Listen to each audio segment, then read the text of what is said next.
हिंगोली जिल्ह्यामध्ये वातावरणातील बदलामुळे संत्रा उत्पादक शेतकरी मोठ्या संकटात सापडलेले आहेत। मी बघू शकता हिंगोलीच्या पुशेगाव ते वरुड समज या परिसरामध्ये आहे। बघू शकता की शेतकऱ्यांनी आपल्या 2.5 एकर शेतीमधील जे आहे ते संत्रा पिकावरती जे आहे ते नागर फिरवलेला आहे आणि संपूर्ण आपली शेतीवरती जे आहे ते संत्र्याची बाग जेसीबीच्या माध्यमातून या ठिकाणी पाहत आहे की संपूर्ण जेसीबी या संपूर्ण झाडावरती या ठिकाणी फिरून हे झाडं जे आहे ते उद्ध्वस्त केली जात आहेत आणि पाहताय कशा प्रकारे या ठिकाणी संपूर्ण जे आहे ते 2.5 एकर मधील शेतकऱ्यांचं जे आहे ते या ठिकाणी संपूर्ण बाग आता उद्ध्वस्त केलेली आहे। एकीकडे अतिउष्ण शेतकऱ्यांच्या पिकांचं मोठं नुकसान झालेलं आहे।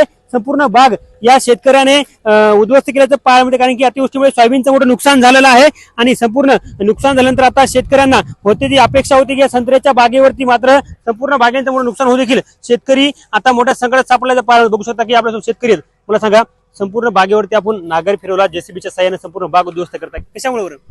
हे एकतर वातावरण बदल आणि आपण प्रथमतः तरी मी एक शेतकऱ्यापर्यंत अशी एक गोष्ट सांगू इच्छितो की आपण 10 वर्षापूर्वी जे स्वप्न पाहिलं आहे की बाबा आपण याच्यातून आपल्या कुटुंबाचा उदरनिर्वाह, शिक्षण अशा या मूलभूत गरजा आपण पूर्ण करू, पण ह्या 10 वर्षामध्ये जे वातावरण बदल झालेला आहे, किडीचा प्रादुर्भाव आहे, वेगवेगळ्या प्रकारचे आपल्याकडे शहरामध्ये कोल्ड स्टोरेज सारखं आपल्या इथं कोणती उपलब्धता नाहीये।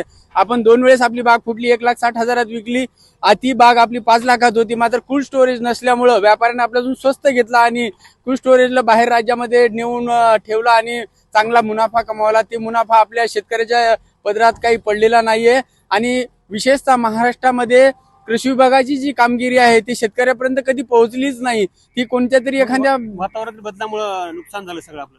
आणि विशेषतः सांगायचं झालं तर किडीचा प्रादुर्भाव, वातावरण बदल आपण पाहतोय, मागलच्या सोयाबीन पिकासारखं आपलं उद्ध्वस्त पीक झालं आणि आपण बघताय की हे शेतकरी आहेत संपूर्ण या ठिकाणी अशा प्रकारे हे झाडं आहेत संपूर्ण अशाच प्रकारे 2.5 एकर मधील संपूर्ण जवळपास 500 झाडांची या ठिकाणी संपूर्ण शेतकऱ्यांनी जे आहे जेसीबीच्या माध्यमातून हे झाडं नष्ट केले। वातावरण बदलामुळे आता संत्रा उत्पादक शेतकरी देखील मोठ्या संकटात सापडल्याचं पाहायला मिळते।